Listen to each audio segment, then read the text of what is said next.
Oke, selamat malam Mas dan Mbak semuanya. Mohon izin mungkin kita bisa mulai kegiatan kita malam hari ini. Sebenarnya mungkin karena udah malam, udah habis pulang kerja juga, kita lebih santai aja ya. Karena di sini kita purpose-nya adalah kita pengen discuss terkait sejauh mana sih perkembangan transisi energi seperti itu. Jadi mungkin di sini juga ada wajah-wajah baru yang baru hadir. Sebelumnya saya ucapkan terima kasih buat Pak Hendra dan Bu Mada yang sudah meluangkan waktunya untuk mungkin nanti banyak bisa berbagi dari sisi pemerintahan dan dari sisi asosiasi juga ya Ibu ya, mungkin nanti bisa banyak discuss di sini juga dengan teman-teman, dan pastinya kepada Mbak Erika juga selaku yang banyak berhubungan di rumah kebangsaan juga, yang banyak mengurus di rumah kebangsaan, dan Mas Iwan juga di sini yang dari peneliti senior Litbang Kompas gitu, yang nantinya itu kita banyak discuss sama Litbang juga terkait data yang dibuat oleh Kompas gitu. Karena mungkin karena banyak wajah baru, saya perkenalan diri dulu. Assalamualaikum warahmatullahi wabarakatuh. Selamat malam. Perkenalkan saya Putri, mungkin di sini juga karena saya langsung ngontak ya. Jadi mungkin kurang lebih sudah tahu. Jadi kebetulan di sini saya yang akan memandu diskusi kita pada malam hari ini. Nah, mungkin saya juga udah ngasih tahu kalau misalkan forum ini memang forum tertutup, 15 orang, yang dimana Mas dan Mbak di sini adalah fellowship dari program kita, yaitu yang Leaders Forum, di mana yang Leaders Forum ini kita mengumpulkan anak muda yang mungkin yang bisa dikatakan profesional ataupun yang sudah banyak memiliki gerakan khususnya di bidang energi untuk kita dapat berdiskusi dan mungkin mengeluarkan gagasannya ataupun bisa berbagi ya mungkin dari sektor-sektor yang Mas Mbak jalankan saat ini, seperti itu. Dan hasil akhirnya kita akan ada white paper yang nantinya kita akan coba advokasikan kepada pemerintahan selanjutnya juga, dan itu sebagai bentuk hasil dari gagasan Mas dan Mbak ataupun anak muda yang pastinya kita adalah agent untuk menjalankan isu transisi energi ini, seperti itu. Nah, sebenarnya ini udah forum yang kedua. Forum yang pertama itu kita laksanakan bulan Mei waktu itu, dan kita di bulan Mei itu kita banyak discuss terkait Indonesia National Energy Policy and Renewable Energy Targets gitu. Jadi kita coba mengkaji dulu latar belakangnya, kenapa sih kita harus bertransisi energi, dan sejauh mana sebenarnya dari sisi kebijakan, dari segi financing yang sudah dikembangkan untuk mendukung transisi energi ini, seperti itu. Dan di pertemuan kedua ini kita coba mengkaji lagi dan kita akan membahas terkait bagaimana sebenarnya National Energy Efficiency dari segi inisiasinya ataupun insentifnya dan dari segi kebijakannya sendiri. Maka di sini kita hadirkan Pak Hendra Iswahyudi selaku Direktur Konservasi Energi dari KSDM. Terima kasih Bapak, dan Ibu Mada juga ini selaku Ketua Umum Asosiasi Energi Surya Indonesia dan sebagai penggiat juga di energi efisiensi, seperti itu. Nah, mungkin daripada banyak saya ngomong gitu ya. Di sini ada Mas Iwan juga, jadi nanti ada tim penulis dari white paper itu, salah satunya ada Mas Iwan, yang mungkin Mas Iwan bisa memaparkan sedikit terkait dari kajian Mas Iwan ataupun dari kajian Litbang Kompas sejauh mana sih Mas terkait energi efisiensi dan konservasi energi itu sendiri. Mungkin kepada Mas Iwan saya berikan waktu. Terima kasih. Ya, sebelumnya saya perkenalkan diri, nama saya Budiawan, saya temannya Mbak Putri. Saya peneliti di Litbang Kompas, yang tempo hari lalu saya sempat hadir di diskusinya ISR. Kebetulan Pak Hendra yang jadi narasumbernya waktu itu, dan saya sempat bertanya. Mungkin kalau Pak Hendra ingat ya. Ya, mungkin ini sebagai pengantar sedikit aja ya, karena saya yakin narasumber kita yang hadir di depan kita ini punya informasi yang jauh lebih banyak dan detail dibandingkan saya yang dari outsider begitu ya. Nah, tapi untuk mengawali hal ini, mungkin saya bisa bercerita.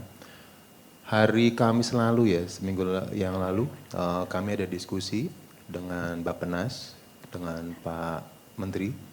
Ada juga dari Komisi 6 juga, lalu ada juga dari Freeport. Jadi ini terkait dengan kolaborasi, ini menanyakan bagaimana sih kinerja BUMN kita untuk mendorong pertumbuhan ekonomi secara global atau perekonomian kita secara nasional. Ada sejumlah aspek yang disebutkan di sana. Gitu. Jadi untuk mendorong sebuah kemajuan dalam berbagai aspek, salah satunya di sektor energi, ya kolaborasi antara pihak pemerintah dan juga swasta gitu. Karena rencana besar ini tidak akan bisa berlangsung begitu saja hanya bertumbuh pada sektor pemerintahan. Karena anggaran yang dibutuhkan itu relatif sangat besar. Bukan relatif, sangat-sangat besar begitu ya. Kalau saya dulu pernah dapat datanya dari Kementerian SDM juga, itu anggaran yang kita butuhkan itu kan sekitar 1.000 sekian miliar US gitu ya. Dan kalau kita mengacu dari kesepakatan dengan Jeti, mereka hanya memberi kita sekitar 20 miliar US per tahun. Ya itu pun kalau per tahun dikasihkan begitu ya. Ya artinya perlu langkah besar dan panjang yang tentu saja pemerintah memberi ruang yang besar kepada siapapun itu terkait dengan swasta, baik itu dari dalam negeri ataupun dari luar negeri. Dengan demikian rencana terkait dengan net zero emission di tahun 2050 secara global ataupun nanti karbon netral Indonesia di tahun 2060 bisa terimplementasi secara baik. Dan kalau kita lihat sementara ini gambaran kecilnya dari transisi energi begitu ya, sebelum kita nanti bicara tentang efisiensi dan seterusnya, ya gambaran sederhananya kita bisa lihat dari bauran mix energi yang saat ini terjadi, EBT dan energi final kita. Sementara kan kita sekitar di 13,01%, ya katakan 13% lah seperti itu. Dan kalau kita coba bridging gitu ya ke masing-masing provinsi di Indonesia, ternyata lagi-lagi ketimpangan dari bauran ini kan sebenarnya sangat nyata. Kalau kita bicara ekonomi, kita bicara dengan IPM, indeks kesejahteraan, pendidikan, seterusnya, semakin ke timur semakin timpang. Pun demikian dengan bauran dari EBT itu juga. Semakin ke timur itu juga semakin timpang. Dari 38 provinsi yang ada, data yang tersaji itu baru sekitar 30 provinsi. Papua sama sekali tidak tersebut. Artinya apa? Dari data-data yang boleh dikatakan sangat minor ini, mulai dari Maluku, ini menunjukkan bahwa potensi yang besar ada di sana itu juga belum tergarap secara maksimal. Satu, karena memang geografisnya yang sangat berpulau-pulau begitu, konsumsi energinya juga pasti tidak mudah untuk coba diakomodasi dan pasti nilai dari investasinya juga sangat besar. Papua apalagi dengan daerah yang sangat geografisnya sangat beragam, dari mulai alamnya yang luar biasa hingga tantangan geopolitik di sana, ini menjadi hal yang pasti harus diputuskan oleh siapapun pemimpin negeri ini dalam jangka depan, baik jangka pendek, menengah ataupun ke depan. Dan kalau kita lihat, baru hanya beberapa daerah kalau saya lihat yang target bauran energi, target bauran EBT-nya sudah relatif optimum ya dari target yang direncanakan. Baru 5 provinsi, selebihnya masih relatif kekurangan. Nah, ini mungkin pengantar sedikit dari kami yang nanti pasti akan diperdalam oleh narasumber kita ke depan. Di sini ada Pak Hendra, beliau adalah Direktur Konservasi Energi, dan Ibu Mada Ayu Hapsari. Waktu dan tempat bersilahkan. Bismillahirrahmanirrahim. Assalamualaikum warahmatullahi wabarakatuh. Salam sejahtera untuk kita semua. Terima kasih atas fasilitasi dari Rumah Kebangsaan ya, untuk ngobrol-ngobrol diskusi terkait transisi energi. Dan terima kasih pula Bapak Ibu sekalian yang sudah hadir dan Mbak Mada yang akan menjelaskan lagi ke renewable energy, walaupun beliau ini dua-duanya ya, konservasi energi ya, energi terbarukan ya. Nah, mungkin karena saya sebagai di Direktorat Konservasi Energi mungkin agak detail di sana, tapi tetap nanti yang renewable akan kami sampaikan. Mungkin yang slide pertama kami mereminder kembali bahwa bagaimana pengelolaan keenergian di berbagai dunia ini mengikuti 3 pilar ini, energi security, energi equity, dan sustainability. Nah, 3 lema ini untuk di Indonesia diterjemahkan jadi 4, sebenarnya ini sama ya. Jadi untuk yang energi security itu terkait availability dan terkait availability. Nah, kalau yang energi equity ini, kalau di Indonesia ini ada accessibility, kemampuan akses, termasuk affordabilitas. Jadi mudah untuk didapatkan, aksesnya, harganya affordable. Nah, yang ketiga pilar ini yang keberlanjutan lingkungan atau sustainabilitas ini yang kalau kita lihat report dari World Energy Council, mungkin Litbang Kompas sering lihat mereview itu, Indonesia ini masih papan tengah ya, ranking 52 atau 53 dari 110-an negara. Jadi nilai kita yang security of energy supply ini nilainya A ya, mungkin karena kita cukup banyak resource baik renewable maupun fosil. Untuk yang apa namanya ekuitas energi equity ini cukup ya, bagus lah B. Nah yang nilai C ini keberlanjutan lingkungan karena ini perpaduan konservasi energi, efisiensi energi dan renewable energi ini kita ya tadi bauran kita baru 13%, kita sedang menapak walaupun perlu digenjot lagi. Mungkin selanjutnya.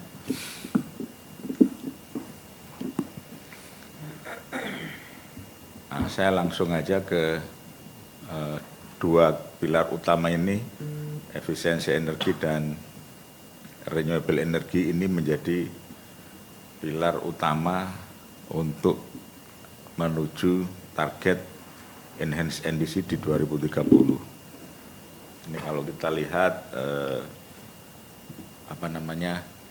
target yang 358 juta ton karbon ini untuk sektor energi, kemudian nanti ada juga yang fokus ke limbah, ke industri, pertanian, kehutanan, tapi untuk SDM ya, kita ini PIC untuk sektor energi yang mendapat amanat 358 juta setara ton karbon.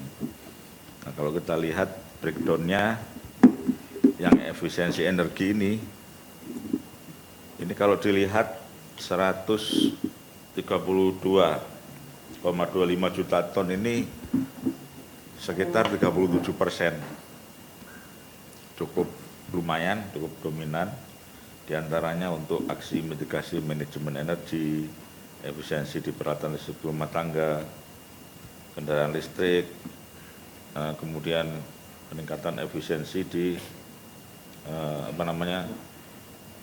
cooking dan sebagainya. Nanti ini penjabaran sebenarnya aksi-aksi yang ada di efisiensi energi. Selanjutnya itu lebih banyak ke suplai yang selama ini dilakukan Mbak Madam, misalkan untuk renewable energi ya, baik itu yang sifatnya masuk ke RUPTL utamanya maupun yang mungkin yang sifatnya captive power misalkan, termasuk pemanfaatan renewable yang lain ya, misalkan PLTU ini bertahap dicampur dengan biomasa untuk co-firing ataupun misalkan bahan bakar nabati.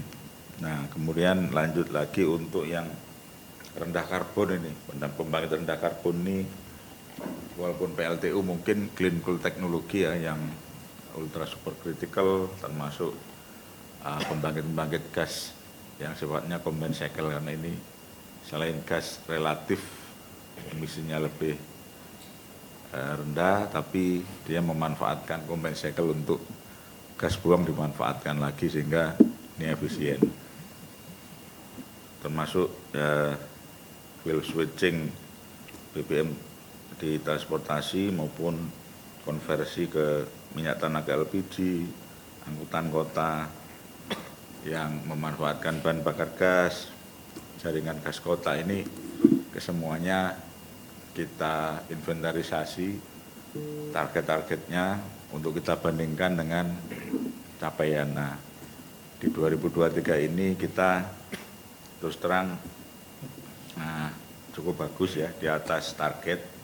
Mudah-mudahan target di 2024 yang 142 juta ton ini tercapai, karena kita punya roadmap-nya 2025 berapa sampai 2030. Karena ini merupakan dokumen resmi, jadi tiap hasil ini ada validitasnya, jadi masing-masing stoker kumpul, kita ada tim yang memverifikasi karena ini akan diakui di KLHK. Lanjut, nah ini mungkin hanya inventarisasi data aja tadi dari aksi mitigasi yang sudah dilakukan, kemudian dirinci angka-angkanya. Ini hanya detail yang tadi ya. Jadi nanti kombinasi dari efisiensi energi dan renewable energy. Lanjut. Nah ini salah satu kesepakatan di COP28 ini ada dua hal. Yang pertama bahwa renewable ini di 3 kali lipatkan, triple. Kalau efisiensi didobling. Jadi ini tugas berat kita untuk mendua kalikan efisiensi yang sudah kita raih. Jadi kalau efisiensi ini gampang-gampangannya kan ngitung di intensitas ya. Jadi berapa sih konsumsi energi yang digunakan untuk menghasilkan GDP 1 miliar. Ini kalau kita lihat angkanya penurunannya itu tiap tahun 2%. Jadi supaya 2 kalinya kan berarti harus 4%. Ini yang menjadi tugas berat kita untuk mendua kali lipatkan efisiensinya dan 3 kali lipat renewable. Kemudian lanjut. Nah ini setelah kita punya NDC di 2030, step selanjutnya kita menuju ke NZE di 2060. Sehingga ini perlu diklik ya, karena terus terang pertama yang menjadi bahan yang harus kita kaji lebih dalam adalah kapan, tahun berapa peaking emisi ini terjadi, supaya nanti turunnya Indonesia Emas 2045 sampai 2060 itu turunnya smooth. Nah, kan ini nggak mudah ya, sehingga kita menuju peak ini kan kita lagi mengenyot pembangunan. Terlebih Indonesia ini posisinya konsumsi listrik per kapita ini masih rendah, masih 1.200-an kWh per kapita.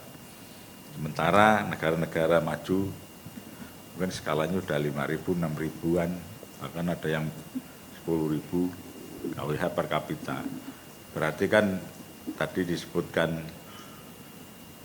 Mas Iwan dari Pengkompas kan distribusi pemerataan provinsi kan belum merata ya. Akses mungkin di daerah timur masih rendah, konsumsi per kapitanya, resource-nya mungkin tinggi. Nah ini ada mismatch antara resource dan demand, sehingga pemerintah harus punya policy yang ngeling gimana caranya kebalik-balik. Ini ada yang demand-nya rendah tapi resource-nya tinggi, ada yang ya, jadi kalau di listrik, karena listrik nggak bisa disimpan ya, relatif ya. Mungkin sekarang udah ada teknologi baterai, tapi paling tidak ini harus ada jalan tol yang melintasi antar pulau, yang transmisi yang menghubungkan pulau-pulau besar, sehingga terjadi aliran daya, mana yang surplus, mana yang minus, ini bisa diatur dengan jaringan yang sangat andal, termasuk grid yang bisa menaikkan penetrasi renewable, ini yang penting. Kalau secara strategi ya itu tadi sebenarnya ujungnya ada dua, penerapan efisiensi energi, dan dari sisi supply adalah pembangunan renewable energy. Walaupun untuk menuju net zero emission ini, setelah kita lakukan simulasi, kita juga perlu dukungan energi baru yang rendah karbon. Walaupun EBT ini di tahun-tahun 2035, 35 sampai ke sana ini lebih banyak didominasi apa yang selama ini dilakukan Mbak Mada, yang renewable energy yang sifatnya intermittent, surya, angin, karena mungkin secara potensi ini lebih merata dan konstruksi pekerjaannya cepat, jadi itu digenjot, sehingga perlu dukungan bateri untuk meratakan peak-nya ya, rampingnya, termasuk jaringan yang sifatnya smart grid yang bisa saling mengkombinasikan, karena di situ kan lebih banyak ke iklim. Nah, memang renewable, sebenarnya renewable yang hakiki di Indonesia ini yang justru yang kan tidak tradable, ada di perut bumi. Nah, itu kan sangat dipengaruhi oleh iklim ya. LTA kita bangun besar juga, kalau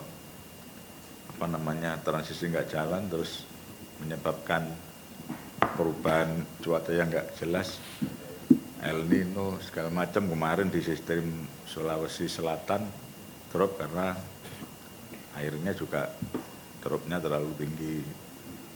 Kemudian angin mungkin gitu, dan itu kan nggak hanya di Indonesia, di Jerman pun kalau lagi musim angin nggak kencang ya memang drop itu, sehingga dia harus punya grid yang bisa ditopang oleh jenis pembangkit lain. Intinya itu bukan merupakan tantangan ya, gimana kita menyeimbangkan supply demand ini dengan teknologi, sehingga itu tadi perlu biaya, perlu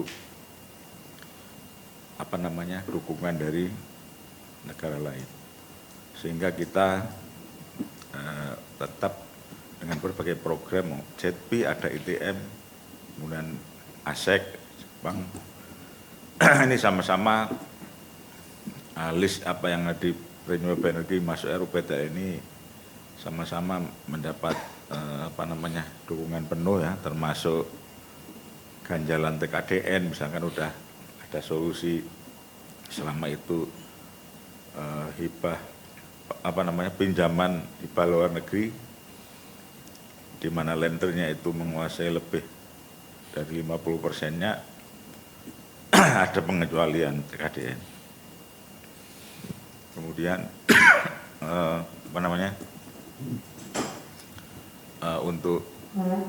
untuk yang lain misalkan untuk artinya saya lupa, untuk transisi menuju 2060 ini kan penurunan 128 juta ton karbon. Ini asumsinya untuk pembangkit tenaga listrik sudah nol. Artinya semua sudah disuplai energi baru dan terbarukan. Jadi yang menyisakan 128 itu dari mana? Dari sektor yang lain, rumah tangga, industri, transport, yang mungkin agak susah ya. Dan mungkin industri kan ketergantungan dengan gas, dengan yang lain, fosil yang lain kan agak tinggi. Jadi itu hanya improvement aja dengan CCUS, dengan efisiensi ya. Di nol kan agak susah. Kalau renewable ini, kalau untuk pembangkit masih dimungkinkan. Karena kita juga nanti ada nuklir, ada hidrogen. Lanjut, nanti kita banyak diskusi aja. Nah, ini yang menjadi pilar awal fossil fuel, artinya karena filosofinya menghemat 1 kWh ini lebih mudah dan murah daripada menambah 1 kWh dari pembangkit. Sehingga kita punya regulasi PP 33 2023 yang diatur untuk manajemen energi. Jadi ada batasan tertentu untuk sektor industri, sektor transportasi, komersial untuk melaporkan, sehingga kita tahu penggunaan energi dan langkah-langkah efisiensi yang sudah dilakukan. Kemudian ini minimum energi performance standar dan labeling, ini diterapkan peralatan listrik rumah tangga. Sebenarnya ini tujuan utamanya adalah mengedukasi dan mengimbangi produk yang dihasilkan oleh industri, sehingga ini semakin tahun semakin efisien. Jadi edukasi ke masyarakatnya. Untuk penentu pembelian biasanya kan kaum ibu-ibu ya, kalau bapak-bapaknya kan yang setuju dibayar ya, udah ini uangnya ibu yang menentukan. Waktu membeli kulkas misalnya, membeli kulkas saya senang yang ada yang milih warnanya, ada yang milih mereknya, ada yang milih mana yang paling murah dibeli. Nah, ini dengan labeling ini kita bisa memberikan edukasi. Oh, kalau saya beli merek ini bintangnya 4, efisiensi energinya sekian, berarti kalau listrik harganya sekian ya kira-kira setahun saya bayar sekian. Ada selisih cap surplus ya dibandingkan dengan harga. Jadi agak apa ya, memberikan pemahaman cara memilih. Ini sebenarnya itu maksudnya. Sehingga waktu kita lihat negara tetangga kita di Thailand yang cukup berhasil, karena edukasi memahami sehingga mereka preferensi terhadap barang ini, saya pengennya yang bintang 5 karena ini efisien. Nah, kalau udah preferensi konsumen ke situ, produsen ngikuti. Oh iya, berarti yang laku ini yang produk ini nih.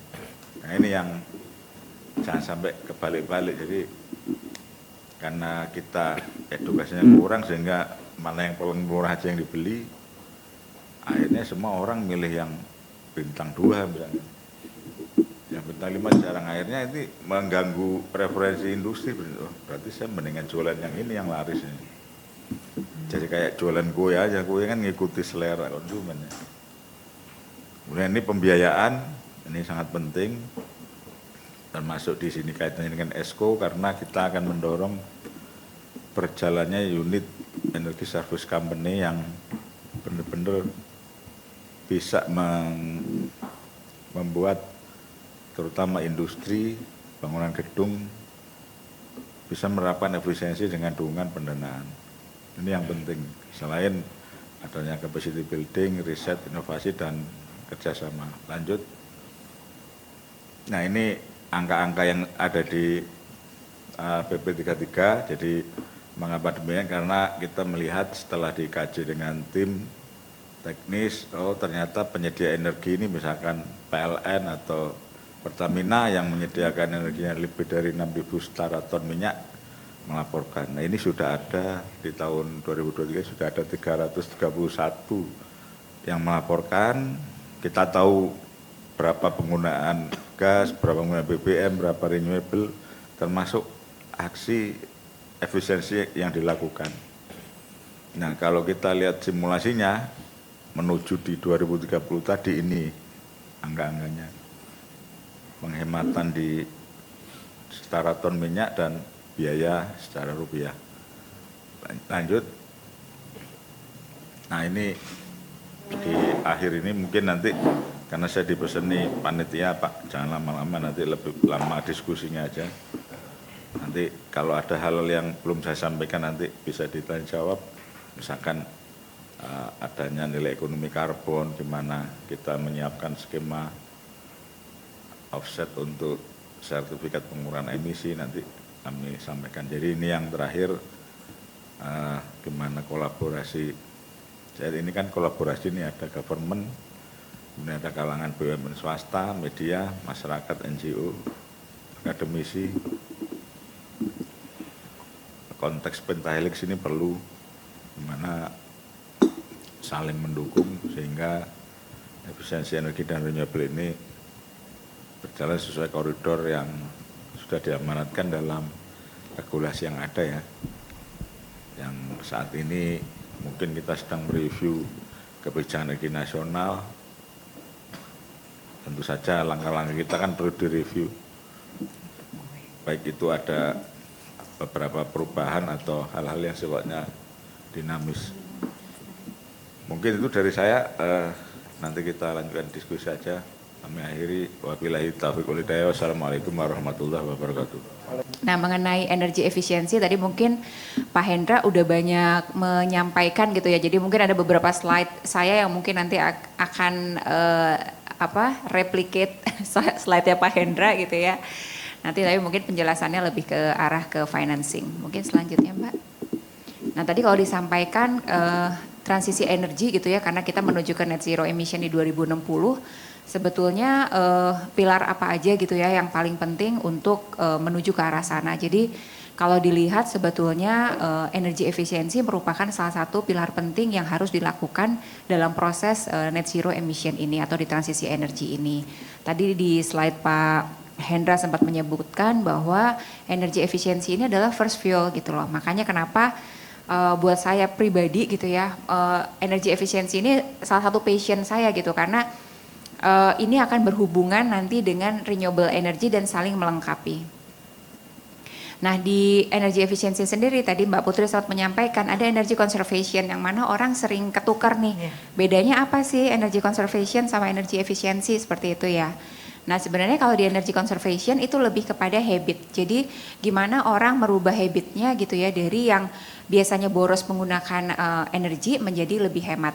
Jadi hal-hal yang bisa dilakukan seperti hal-hal yang apa ya mudah sebetulnya dilakukan tapi itu hanya merubah habit. Dan dari sisi ngomong efisiensinya mungkin tidak setinggi kalau kita melakukan energi efisiensi karena apa? Karena di energi efisiensi sudah melakukan aksi yaitu merubah atau meretrofitting equipment. Jadi ini adalah perbedaannya di situ. Mungkin selanjutnya. Nah jadi energi efisiensi seperti disampaikan memegang peranan penting karena apa?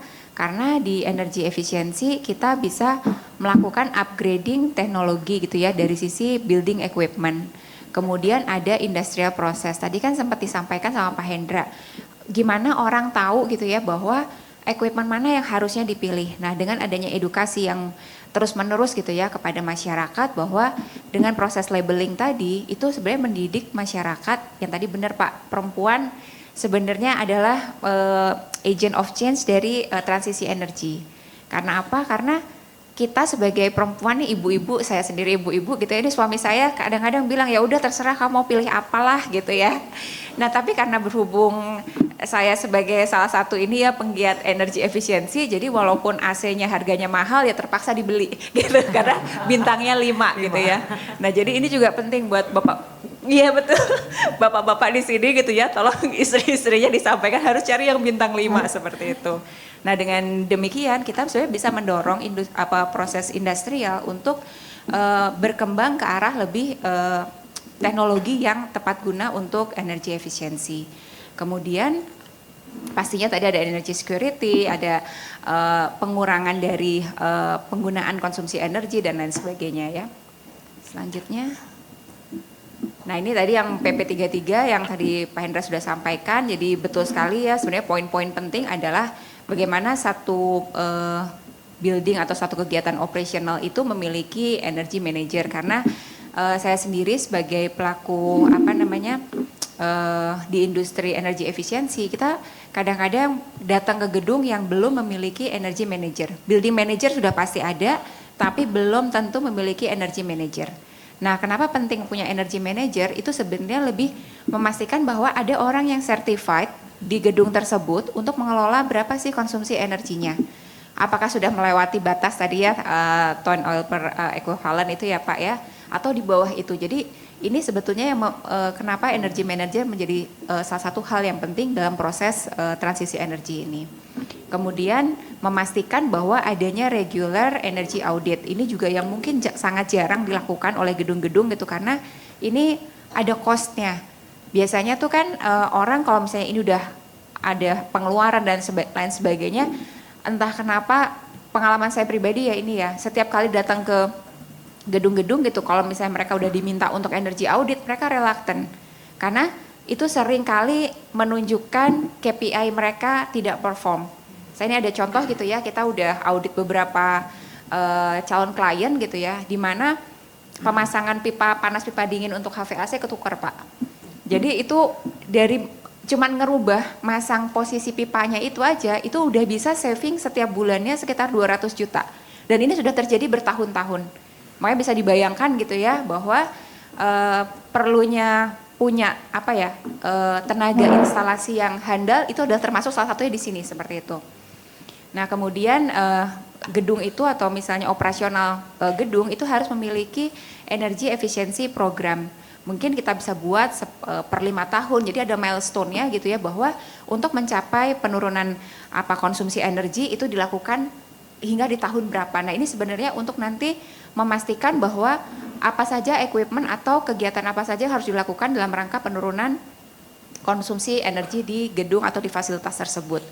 Kemudian implementasi ya, kemudian setelah diaudit tentu saja kita perlu mengimplementasikan karena banyak kejadian juga udah diaudit gitu ya pakai IGA gitu ya Pak Hendra, terus akhirnya jadi tumpukan berkas ya Pak karena dari sisi investasinya mahal. Nah ini mungkin juga jadi salah satu hal kenapa energi efisiensi ini nanti perlu untuk dilakukan ada pembiayaan.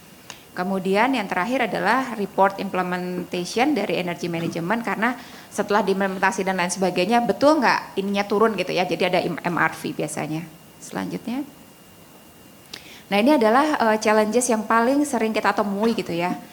Yang pertama dari sisi technical, yaitu kalau technical lebih seringnya itu kurangnya pengetahuan user terhadap teknologi yang terbaru. Contohnya kayak kami ini kan banyak kerjaan untuk yang di chiller ya, HVAC gitu ya. Jadi seringkali tidak tahu nih, oh kayak misalnya gedung yang misalnya konsumsinya itu harus dari pagi full load sampai malam, itu pakai jenis yang mana? Seringkali karena konsultannya itu kadang-kadang dititipi brand tertentu gitu. Jadi mereka suka naruhnya sembarangan. Contohnya misalnya kita ngomong gitu, ada kan biasanya ada mode centrifugal atau apa screwdriver atau water cooled atau apapun itu ya Pak. Misalnya kalau misalnya teman-teman di sini yang apal mengenai HVAC, jadi harusnya kan kalau misalnya udah pakai yang skala besar itu harusnya pakai yang water cooled. Tapi yang disarankan menjadi pakai air cooled. Padahal di situ akhirnya jadi efisiensinya jadi rendah. Tapi yang penting dari sisi konsultan investasinya gede, brand yang dititipin itu ikut kejual di situ. Nah ini yang jadi salah satu hal yang paling sering kita temui di lapangan. Jadi dengan merubah air cooled ke jadi water cooled itu efisiensinya bisa sampai 40% dari yang pernah kita cek ya di sini. Nah kemudian limited technical expertise ya tadi saya sampaikan, ada instalator yang bahkan naruh pipa panas pipa dingin aja kebalik. Ini kan rada keterlaluan sebenarnya gitu ya, tapi kok ya building manajernya juga kok nggak ngerti, udah kerja sekian puluh tahun, akhirnya kemarin terakhir dipecat. Saya jadi nggak enak kan, karena saya bikinin report terus jadi dipecat, kan saya jadi sungkan jadi punya musuh ya. Nah itu. Nah terus yang terakhir yaitu nggak punya ESG goals. Nah ini sebenarnya penting ya kalau setiap gedung gitu ya, bahwa mereka aware mereka tuh ada ESG goalsnya. Nah yang technical is a one thing ya, challenges di energy efficiency. Tapi finansial itu jauh lebih besar challengesnya. Karena apa? Pada saat kita mau mengganti satu equipment, contohnya tadi saya bilang bahwa dari air cooled ke water cooled, itu tuh investasinya pasti jauh lebih besar. Sehingga ada high upfront cost yang harus ditanggung oleh pemilik gedung. Dimana ini jadi mereka itu, aduh kok mahal, ya udahlah daripada mahal, udahlah pakai seadanya, mau boros juga bodo amat, seringnya seperti itu.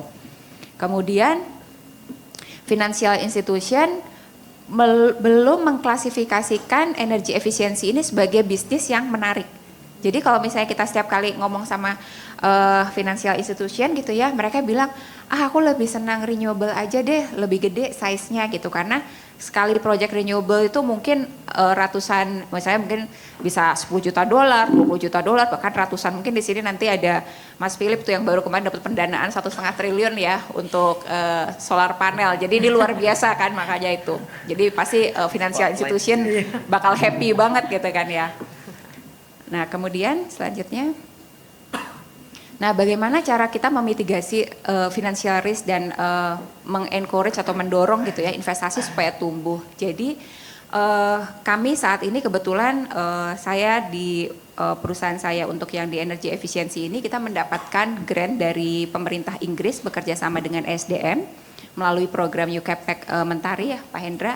Jadi kita mendorong untuk adanya skema finansial inovasi gitu ya, inovasi di mana kita membawakan energy saving insurance atau ESI untuk disimulasikan masuk ke Indonesia.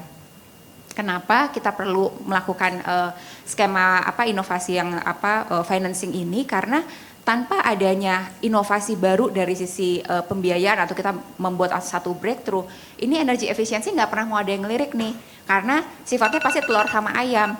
Akan selalu setiap kali kita ngobrol gitu ya dengan lembaga keuangan, dia bilang, Madia, ini aku nggak ngerti nih cara mitigasi resikonya tuh apa. Energy efficiency kalau sampai ini barang aku yang aku biayain udah keinstall di gedung orang, tiba-tiba ini gedungnya itu nggak mau bayar, itu aku nyabutnya gimana? Dan ada undang-undang pidana kan, kalau misalnya kita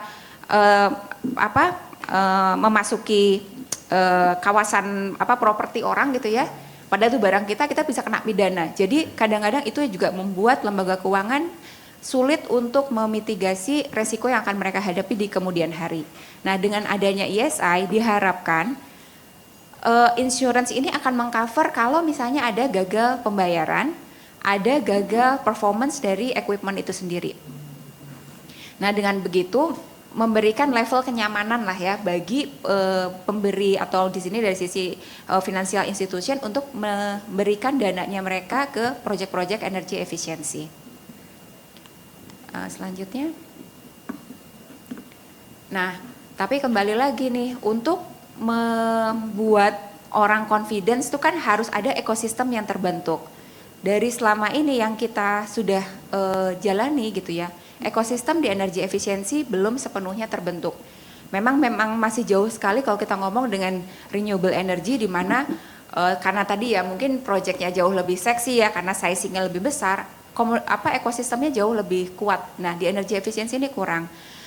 Sehingga kita berpikir bahwa untuk memperkuat ekosistem itu menjadi salah satu hal yang penting dalam pengembangan energi efisiensi yang khususnya ada di Indonesia. Selanjutnya. Nah, ini adalah stakeholder yang paling terlibat nanti di dalam pengembangan ekosistem dari energi efisiensi. Satu pastinya ada government bodies di sini, seperti contohnya ada Pak Hendra di sini ya, dengan tadi adanya PP33 itu memberikan confident ya terhadap lembaga keuangan untuk melakukan kegiatan bisnis energi efisiensi. Saya sendiri termasuk salah satu ini ya pernah untuk ikut yang untuk Permen nomor 14 tahun 2016 tentang jasa konservasi energi, saya kebetulan terlibat gitu ya, walaupun memang akhirnya permen tersebut tidak dijalankan gitu, namun dengan adanya kemarin PP33 itu setidaknya government memberikan keyakinan atau confidence ya kalau lembaga keuangan bahwa bisnis jasa konservasi energi ini bisa sebagai salah satu bisnis yang mulai dilirik lah seperti itu.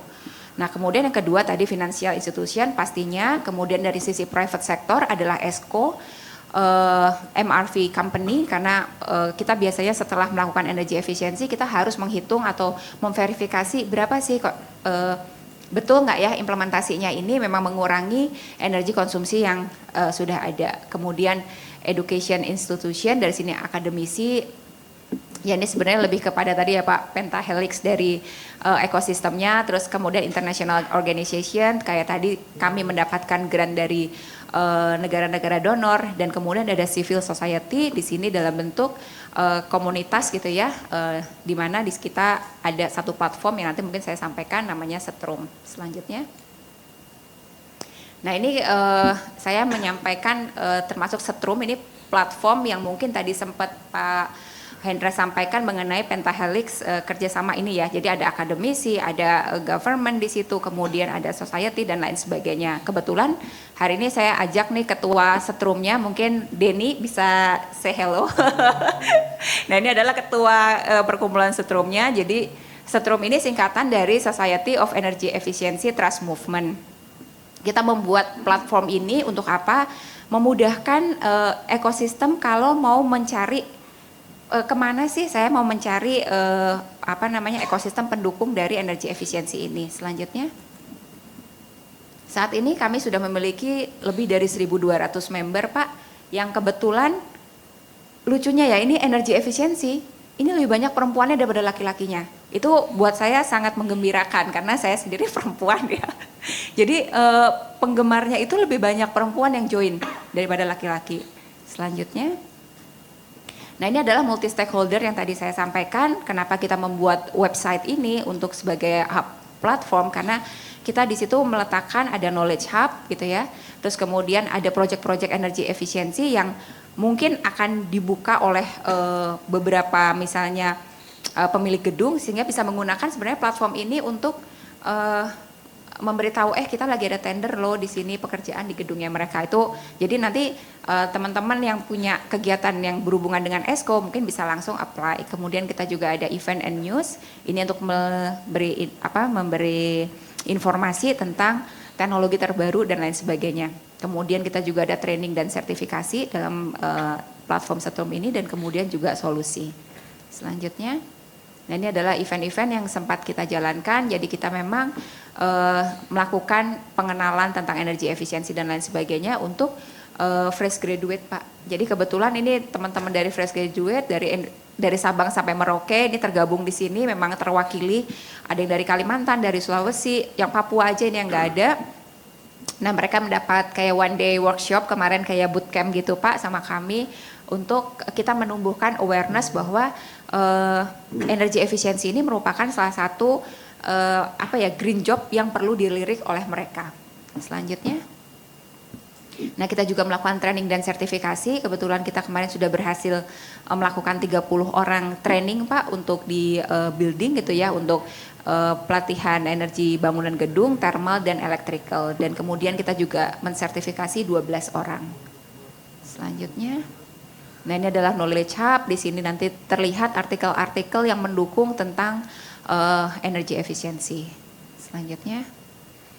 Nah solusi ini juga kita memperkenalkan teknologi apa aja sih yang terbaru yang untuk bisa menurunkan efisiensi konsumsi energi di dalam satu gedung. Nah ini contohnya adalah salah satu mitra kami Pristine coating film. Nah ini kebetulan produk ini sudah dipasang di Kementerian SDM Pak, dan katanya saya dapat info dari dari Kementerian SDM di bidang yang di procurementnya itu sekarang Biro Umum ya, dari Biro Umum Pak Satria bilang sekarang listriknya di Kementerian SDM turun Pak setelah di coating ini Pak. Pak Menteri happy katanya Pak. Selanjutnya, nah ini adalah opportunities, jadi kalau misalnya rekan-rekan sekalian punya program yang berhubungan dengan energi efisiensi, itu juga bisa mencari mitra atau kayak green job lah Pak, kita buka di platform ini. Selanjutnya. Nah itu sudah selesai ya. Nah mungkin demikian paparan dari saya. Mungkin nanti kalau ada tanya jawab silahkan. Terima kasih. Assalamualaikum warahmatullahi wabarakatuh. Waalaikumsalam warahmatullahi wabarakatuh.